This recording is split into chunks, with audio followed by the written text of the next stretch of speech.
Chers Congolais, tout en nous préoccupant du présent, gardons-nous d'offenser l'avenir et ne commettons pas aujourd'hui les erreurs du passé.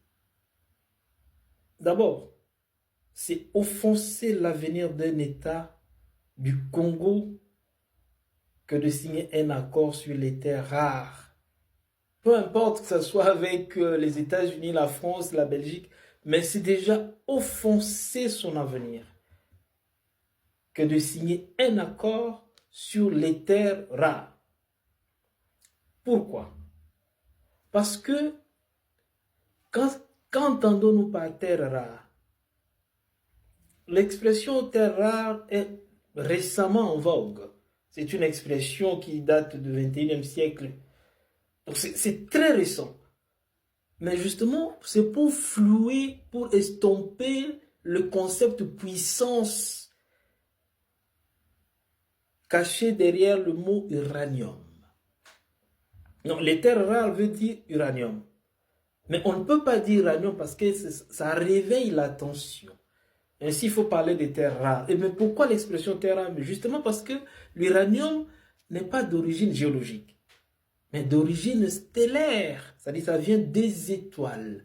L'uranium n'est pas produit par la Terre, mais plutôt des débris des étoiles enfouis depuis des milliers d'années, si pas des millions, sous Terre.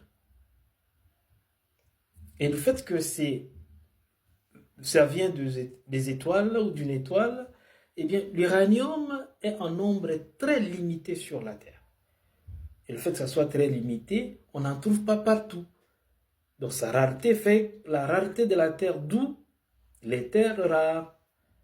Et nous avons la chance d'avoir, je pense, 15% d'uranium de la Terre. Et c'est ça ce qui fait aujourd'hui notre puissance. Si aujourd'hui nous sommes un État faible, mais avec cet uranium dont nous disposons, dont dispose notre Terre, nous sommes aspirés à être une puissance. Donc si les autres veulent nous arracher cet uranium, ils veulent nous arracher ce qui fait notre puissance de demain. Et nous devons être sages. Ce n'est pas nous qui devons vendre ce que les autres veulent nous arracher pour ne pas faire notre puissance. Je pense qu'on doit se comprendre. Les autres nous font la guerre pour ça, parce qu'ils veulent nous arracher ce qui fait notre puissance. Comment nous pouvons vendre, signer un accord sur ça pour nous dépouiller nous-mêmes de ce qui fait notre puissance? Deuxième des choses, nous savons que les États-Unis n'étaient qu'une puissance montante dans les années 1884. Quand ils ont signé, ils ont donné leur accord de principe pour que l'Association internationale du Congo soit capable de posséder des terres comme un pays.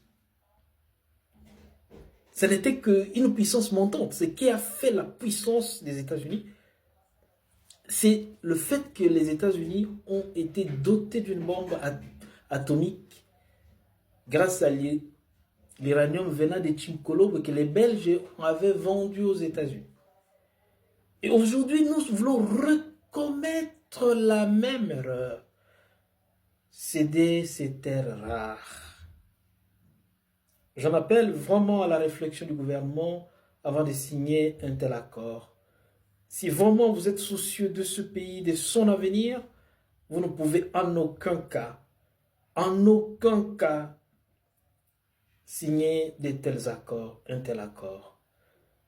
Je ne parle pas de l'origine de cet accord parce que tout le monde sait que c'est un sénateur de chez nous qui est allé contacter les États-Unis. Mais ce n'est pas ça mon propos. Mais c'est juste pour parler de l'accord sur les terres rares. Deuxième des choses, on dit qu'il s'agit là d'un accord en garantie, en échange des garanties de sécurité. Mais qu'entendons-nous par garantie de sécurité? Qu'est-ce qui nous rassure que si aujourd'hui ces accords sont signés, eh bien la guerre prendra fin? Je ne le pense pas. Nous savons que pour que la guerre prenne fin, nous avons déjà certains exemples. Nous avons le Burkina, le Niger et le Mali qui nous ont donné l'exemple. Ils ont dénoncé les accords de défense que nous, Congolais, nous voulons signer. Ils ont chassé de leur terre les forces armées occidentales que nous voulons appeler chez nous. Et ensuite, ils se sont tournés vers la Russie, vers la Corée, vers la Chine, vers d'autres partenaires pour pouvoir s'armer et faire face à la guerre. Nous savons que ce sont les États-Unis qui nous ont imposé aujourd'hui l'embargo d'achat d'armes. Depuis que Mosé Laurent Désiré Kabila avait entravé les enquêtes sur le massacre qu'il y a eu à Kisangani lors de la guerre dite de libération. Vous êtes sûr que les mêmes États-Unis vont aujourd'hui nous venir en aide?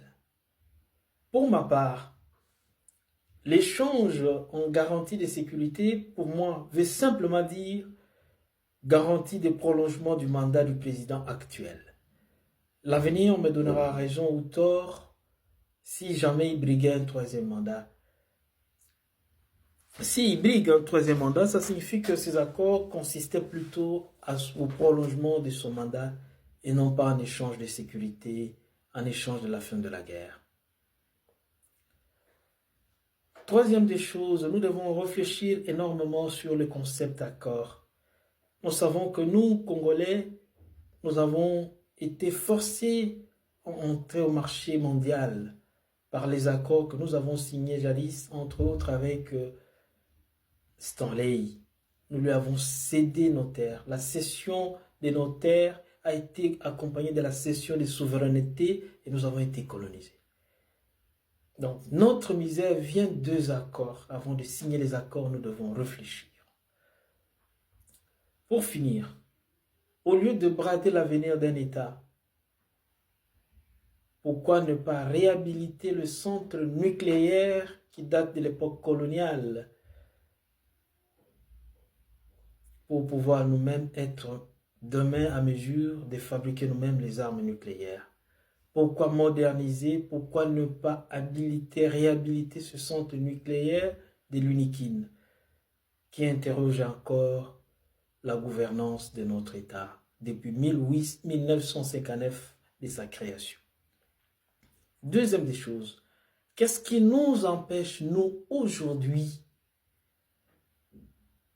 de rompre avec l'Occident, la France, l'Allemagne, la Belgique, l'Angleterre, la Suisse, le Canada, les États-Unis en matière de défense, parce que notre salut en matière de défense ne viendrait pas de ce monde, et de nous tourner vers d'autres partenaires, entre autres la Russie, la Chine, la Corée, l'Inde, tout en nous préoccupant du présent. Gardons-nous de foncer l'avenir. Ne recommettons pas aujourd'hui les erreurs du passé. Merci, Francky.